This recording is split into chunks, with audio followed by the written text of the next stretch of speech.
गुस्से का इलाज। रोचक कहानी। एक जॉइंट परिवार था।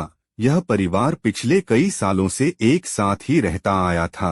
इस परिवार में कुल 3 पीढ़ियां बसा करती थी। लोग इनकी एकता की मिसालें दिया करते थे, लेकिन एक नई बहू के इस परिवार में दाखिल होने से इस परिवार की शांति अब खतरे में आ चुकी थी।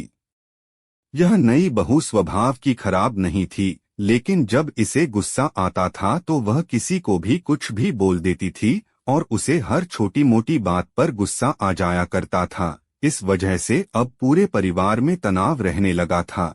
ऐसा लगता था कि इतने सालों से जो परिवार एकजुट था वो अब कभी भी टूटकर बिखर सकता है।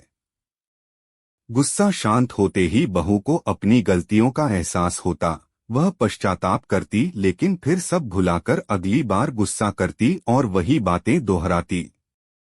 एक बार उनके घर एक साधु बाबा आया। इस नई बहू ने अपनी परेशानी उस बाबा को बताई और उससे कोई उपाय हो तो बताने के लिए कहा। साधु ने अपने झोले से एक दवा की शीशी निकाली और उस महिला को देते हुए कहा कि तुम्हें जब भी गुस्सा आएगा इस दवाई की 4 बूंदें अपनी जबान पर रख लेना और 10 मिनट तक उसे मुंह में दबाए रखना। अगर तुम 10 मिनट तक उसे नहीं मुंह में रख पाई तो यह दवा काम नहीं करेगी।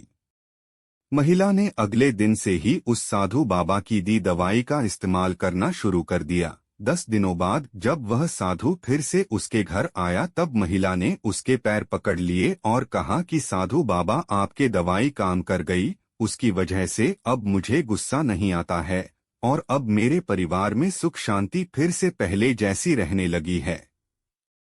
साधु ने हंसते हुए कहा कि मैंने जो तुम्हें दवाई दी थी दरअसल वह कोई दवाई थी ही नहीं, शीशी में तो मात्र पानी भरा था।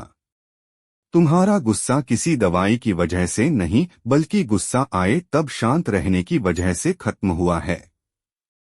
दोस्तों, आप में से कितने लोग हैं मानते हैं कि गुस्सा आए तब शांत रहने से गुस्सा अपने आप कम हो जाता है? बड़े बुजुर्ग या हमारी धार्मिक पुस्तकें तो यही बताती है, गुस्से का एकमात्र इलाज मौन ही है।